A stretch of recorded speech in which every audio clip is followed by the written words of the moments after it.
नमस्कार, मैं हूं सुशील बहुगुणा। सबसे पहले खबर हरियाणा के गुरुग्राम के सेक्टर 111 से, जहां आज एक दर्दनाक हादसा हुआ। यहां एक इमारत का निर्माण चल रहा है और इस वजह से साइट पर एक बड़ा गड्ढा बन गया है। भारी बारिश से यह गड्ढा पानी से भर गया और आसपास के 6 बच्चे इस गड्ढे में नहाने के लिए उतरे, लेकिन डूब गए। हमारे साथ इस मामले पर ज्यादा जानकारी देने के लिए हमारे सहयोगी मुकेश सेंगर हैं। मुकेश, इस हादसे में क्या हुआ, किसकी कंस्ट्रक्शन साइट थी, ये बच्चे कहाँ के थे?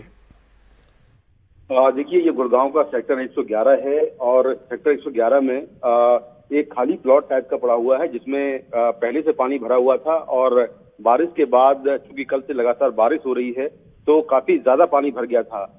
आज दोपहर करीब 3 बजे एक पास में कॉलोनी है शंकर विहार नाम से, उस कॉलोनी के रहने वाले 6 बच्चे जिनकी उम्र 8 से 11 साल थी, ये सभी बच्चे वहां पर नहाने गए और इनको ये अंदाजा नहीं था कि पानी इतना गहरा होगा। ये सभी बच्चे नहाने के लिए उसमें चले गए, लेकिन जब कोई बच्चा अंदर से नहीं निकल पाया और कुछ लोगों ने कुछ बच्चों को पानी में डूबते हुए देखा तो लोगों ने शोर मचा दिया। और उसके बाद जब तक कोई पानी के अंदर दाखिल हो पाता, ये सभी बच्चों की मौत हो चुकी थी। इन बच्चों के जो कपड़े थे वो इस प्लॉट के बगल में पाए गए और उसके बाद जो गुड़गांव का प्रशासन है, वहां की डीसी है, पूरा जो अमला है वो पहुंचा और फिर एसडीआरएफ की टीम को बुलाया गया, जिसके बाद इन बच्चों के शव जो है वो अंदर से निकाले गए। तो सभी 6 बच्चों के शव अंदर से निकाल लिए गए हैं और बच्चों के परिवार हैं वो बेहद सदमे में हैं, क्योंकि इस तरह का हादसा हुआ जिसका किसी को अंदाजा नहीं था कि बच्चे पानी में नहाने जाएंगे और इस तरह से डूब जाएंगे। अभी ये साफ नहीं है कि जो बगल में जो मकान बन रहा था किसका मकान था। तो अभी इस पूरे मामले जो हादसा हुआ है इसको लेकर जांच शुरू कर दी गई है। गुरुग्राम के डीसी इस पूरे मामले की जांच कर रहे हैं कि आखिर कैसे हादसा हुआ, लेकिन निश्चित तौर पर एक बड़ी लापरवाही का मामला है कि आखिर एक खाली प्लॉट में ऐसा कितना पानी भर गया कि बच्चे वहां पर नहाने के लिए उतरे और वो डूब गए और उन्हें कोई बचा नहीं पाया। तो एक बड़ा हादसा हुआ है और 6 बच्चों की मौत हो गई है। इस पूरे मामले पर गुरुग्राम के डीसी इस पूरे मामले की जांच कर रहे हैं और जांच के बाद कुछ चीजें और साफ हो पाएंगी। जी, और गुरुग्राम के डिप्टी कमिश्नर निशांत यादव क्या कह रहे हैं, आइए सुनते हैं। 6 बच्चों के डूबने की खबर थी, वो सारे के सारे 6 बच्चों की जो शव है वो मिल चुके हैं। हमने फर्दर जो है मेडिकल उसके परीक्षण के लिए तुरंत सिविल हॉस्पिटल में हमने उनको भिजवाया है और लगभग 8 से 13 साल के उम्र थी इन सब बच्चों की। अभी तो प्राइमा फेसी जो मिली है सूचना, उसमें ये जो लगभग 5-7 एकड़ का जो एरिया है, इसमें कुछ बीच में गड्ढे हैं और बारिश का पानी इसमें इकट्ठा होने से बच्चे इसमें नहाने के लिए गए थे और अचानक से जब गड्ढा मिला तो उसमें उनकी डूबने से मृत्यु होने का जो ये प्राइमा फेसी मिला है। फिर भी इसमें आगे जो भी पुलिस एक्शन बनेगा, डीसीपी साहब मेरे साथ हैं, जांच की जाएगी और इसमें जो कोई कार्रवाई आगे बनेगी वो करेंगे। दूसरी खबर दिल्ली के लाहौरी गेट से, यहां एक इमारत गिरी है। वाल्मीकि मंदिर के पास ये इमारत गिरी है। दमकल की गाड़ियां वहां पहुंच गई हैं। 5 लोगों को अस्पताल दाखिल कराया गया है। हमारे सहयोगी मुकेश सेंगर हमारे साथ है। मुकेश, इस घटना के बारे में क्या जानकारी आपके पास है? देखिए, ये जो इमारत है ये लाहौरी गेट इलाके में फर्श खाना है, वहां पर ये इमारत थी और कहा जा रहा है कि काफी पुरानी इमारत थी। जिस तरह से कल से दिल्ली में लगातार बारिश हो रही है, इसके चलते कहा जा रहा है कि ये इमारत गिरी है। इमारत से 5 लोगों को निकाला गया है मलबे के अंदर से और अभी आशंका है कि 3 से 4 लोग मलबे के अंदर हो सकते हैं। तो जो पूरा मलबा है उसको हटाने का काम चल रहा है। दमकल विभाग के अलावा दिल्ली पुलिस के जवान, सिविल डिफेंस के जवान, एनडीआरएफ के लोग, ये तमाम मौके पर हैं। क्योंकि दिल्ली में अभी भी बारिश हो रही है तो राहत बचाव कार्य में थोड़ी दिक्कत आ रही है, लेकिन सभी टीमें राहत और बचाव कार्य में लगी हुई हैं। ये जो इमारत गिरी है करीब 7:30 बजे गिरी थी और अभी भी प्रशासनिक अधिकारी, प्रशासनिक अमला रेस्क्यू ऑपरेशन में लगा हुआ है। जो 5 लोग निकाले गए हैं उनकी हालत ठीक है और घायल हुए हैं हालांकि वो, लेकिन खतरे से बाहर है उनकी हालत और बाकी लोगों को निकालने के लिए रेस्क्यू ऑपरेशन जारी है। जी, शुक्रिया मुकेश इस पूरी जानकारी के लिए।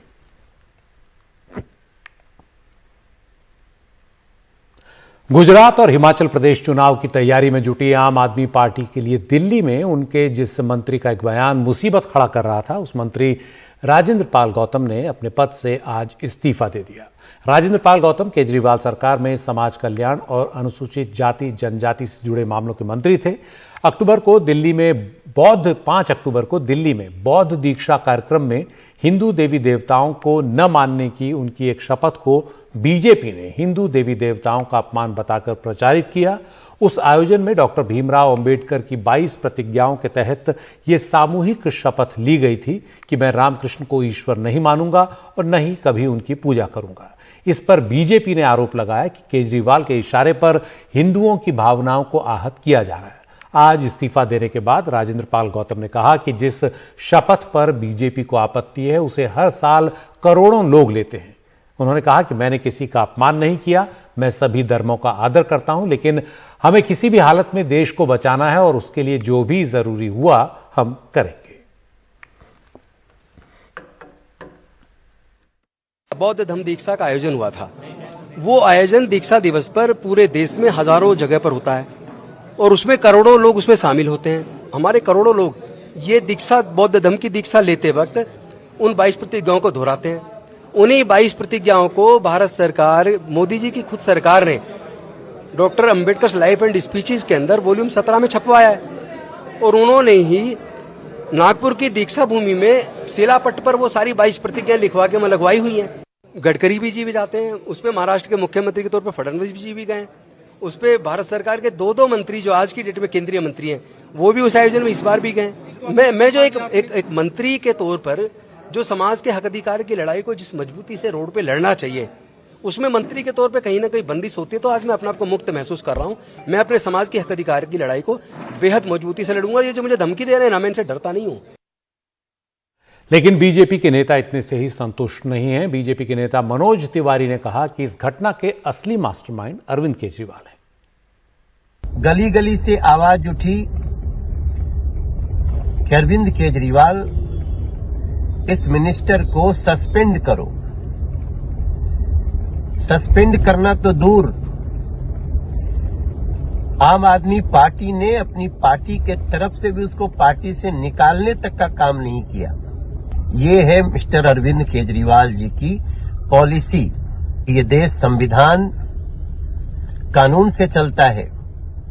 कानून संविधान से डरकर वो आपका मोहरा भले इस्तीफा दे रहा हो, लेकिन आपके द्वारा उसको कोई सजा न दिया जाना ये बता रहा है कि मास्टरमाइंड अरविंद केजरीवाल ही हैं। कांग्रेस ने भी इस मामले में अरविंद केजरीवाल पर निशाना साधा है। दिल्ली कांग्रेस के अध्यक्ष अनिल चौधरी ने कहा कि राजेंद्र पाल गौतम का इस्तीफा तो हो गया है, हवाला कारोबार में लिप्त सत्येंद्र जैन, शराब घोटाले में लिप्त मनीष सिसोदिया का इस्तीफा केजरीवाल कब लेंगे। दिल्ली के मुख्यमंत्री को इस पे जवाब देना चाहिए कि वो सिसोदिया को कब अपने इस मंत्रिमंडल से बर्खास्त करेंगे। सत्येंद्र जैन जो अब तक ईडी की गिरफ्तारी में है, जेल में है, आज तक उनको मंत्री का ओहदा किस बिहाफ पे दिया हुआ है, यह भी एक बड़ा प्रश्न है। राजेंद्र पाल गौतम आज अपना इस्तीफा देते हैं तो सिसोदिया और सत्येंद्र जैन कब अपने पद को छोड़ेंगे, और यदि वो पद नहीं छोड़ते हैं तो कब अरविंद केजरीवाल उनको उनके पद से बर्खास्त करेंगे। शिवसेना का चुनाव चिन्ह और नाम फ्रीज होने के बाद उद्धव ठाकरे गुट ने अब एक नया दांव चला है। उद्धव गुट ने चुनाव आयोग को 3 चुनाव चिन्ह और नामों की लिस्ट भेजी है। ये चिन्ह हैं उगता हुआ सूरज, मशाल और त्रिशूल। इसके साथ ही 3 नाम भेजे गए हैं। ये हैं शिवसेना उद्धव बाला साहब ठाकरे, शिवसेना बाला साहब ठाकरे और शिवसेना बाला साहब प्रबोधनकर ठाकरे। दरअसल अंधेरी ईस्ट में उपचुनाव होना है और अभी तक चुनाव आयोग ने शिवसेना के नाम और चुनाव चिन्ह को लेकर कोई फैसला नहीं किया है। उद्धव गुट और शिंदे गुट दोनों इस पर अपना अपना दावा कर रहे हैं। ऐसे में फिलहाल आयोग ने शिवसेना का चुनाव चिन्ह और नाम अगले आदेश तक फ्रीज कर दिया है। इसका मतलब यह है कि दोनों ही गुट इसका इस्तेमाल चुनाव में नहीं कर पाएंगे। चुनाव आयोग के फैसले के बाद उद्धव ठाकरे ने जो प्रतिक्रिया दी उसमें एकनाथ शिंदे पर हमला बोला। यह भी कहा कि उन्हें चुनाव आयोग के इस फैसले की उम्मीद नहीं थी, लेकिन हमारे साथ न्याय होगा।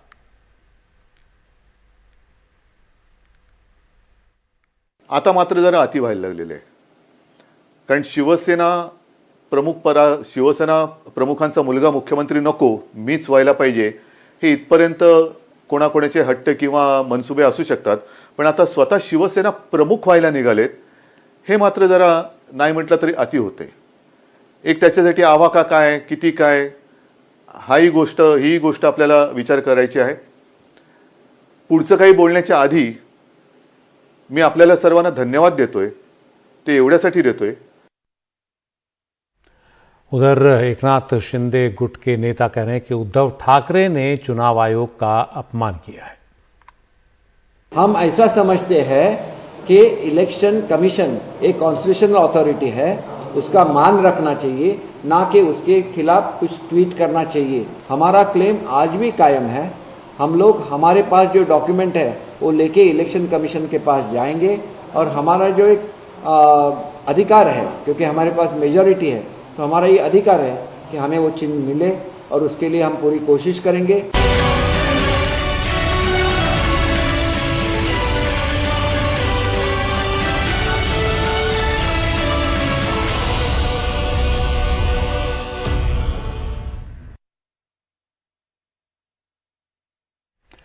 पिछले 3 दिन से उत्तर भारत के कई इलाकों में लगातार बारिश से जनजीवन अस्त व्यस्त है. इस बारिश की वजह से जहां तापमान में गिरावट आई है, वहीं किसानों के भी चेहरे मुरझा गए हैं. अकेले उत्तर प्रदेश में करीब 3 लाख एकड़ में लगी धान की फसल इस बारिश से बर्बाद होने की कगार पर है. उत्तर प्रदेश के हापुड़ में 53 साल के राजकुमार त्यागी की 2 एकड़ में लगी धान की फसल बर्बाद हो गई. अक्टूबर के महीने में हुई बारिश ने उनकी पूरी मेहनत पर पानी फेर दिया. मॉनसून सूखा गया तो भी बड़ी मेहनत से जैसे तैसे धान की रोपाई की, और जब फसल पकने का समय आया तो बारिश ने सब बर्बाद कर दिया. पहले सूखा में मारे गए, अब तरावट में मारे जाएंगे. जितनी बरसात हो रही है सब नुकसान की हो रही है. ये इस तरह से डैमेज ही है. ये जो धान सूख गई है, ये बालें सूख रही हैं बाली, तो ये बिल्कुल खाली है, इसमें कोई दाना नहीं है. और जब ये काला दाना हो जाएगा तो जब हम बाजार लेके जाएंगे तो वहां का व्यापारी नहीं खरीद पाएगा इसे. उत्तर प्रदेश के कई जिलों में अक्टूबर महीने की औसत बारिश से 8 गुना बारिश अब तक हो चुकी है. किसानों की धान की खड़ी फसल इस बारिश में बर्बाद हो गई है. किसान अब ठगे से रह गए हैं. धान ही नहीं, मक्का, ज्वार और बाजरे की फसल को भी भारी नुकसान हुआ है. उत्तर प्रदेश के ऐसे हजारों किसानों के नुकसान की भरपाई अब कैसे हो पाएगी?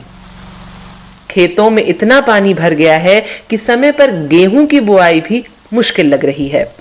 धान हमारा बिल्कुल ये मानो कि 90% खत्म है.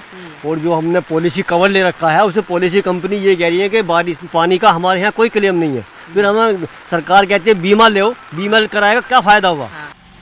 अभी तक के अनुमानों के मुताबिक अकेले उत्तर प्रदेश में करीब 3 लाख एकड़ में लगी धान की फसल बर्बाद हो चुकी है. और यह वैसे मुख्यमंत्री योगी आदित्यनाथ ने फसल के नुकसान का सर्वे कर मदद का आश्वासन दिया है, लेकिन किसानों को सरकार के आश्वासन पर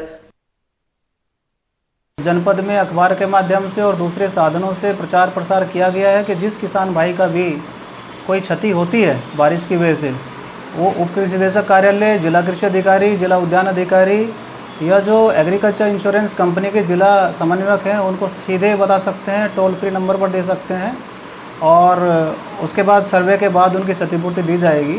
पहले तो सूखा पड़ा रहा, जब पानी की जरूरत था तो पानी बरसा नहीं है. सरकार ने ये भी घोषित किया कि जहां सूखा पड़ा घोषित करके उनको कुछ मुआवजा दिया जाएगा. हमारे क्षेत्र में अभी तक ना कोई जांच हुई है, ना कोई मुआवजे की बात हुई है. सूखा और अब ये बिन मौसम की बरसात, तो किसानों के लिए ये साल खराब रहा. और ये भी बात याद दिला दें हम अपने व्यूअर्स को कि ये ग्लोबल फूड क्राइसिस के दौर में हम इस समय जी रहे हैं. वीट बैन पर सरकार ने, वीट एक्सपोर्ट्स पर सरकार ने बैन लगाया था, और अब यहाँ पर धान की जो फसल है और जितने भी और स्टैंडिंग क्रॉप्स है उनमें 50 से 75% तक की बर्बादी हुई है. In Hapur with camera person Mursalin, Vedant for NDTV. Delhi NCR में बीते 2 दिन से हो रही लगातार बारिश ने 15 साल का रिकॉर्ड तोड़ दिया है. मौसम विभाग के मुताबिक बीते 2 दिनों में 2007 के बाद दूसरी सबसे ज्यादा बारिश रिकॉर्ड की गई. रविवार सुबह 8:30 बजे तक दिल्ली में 74 मिलीमीटर बारिश हुई, जिसमें अधिकतम तापमान इसकी वजह से 10 डिग्री तक कम हो गया। लगातार बारिश से हवा की गुणवत्ता तो सुधरी है, लेकिन कई निचले इलाकों में पानी भरने से जनजीवन अस्त व्यस्त हो गया।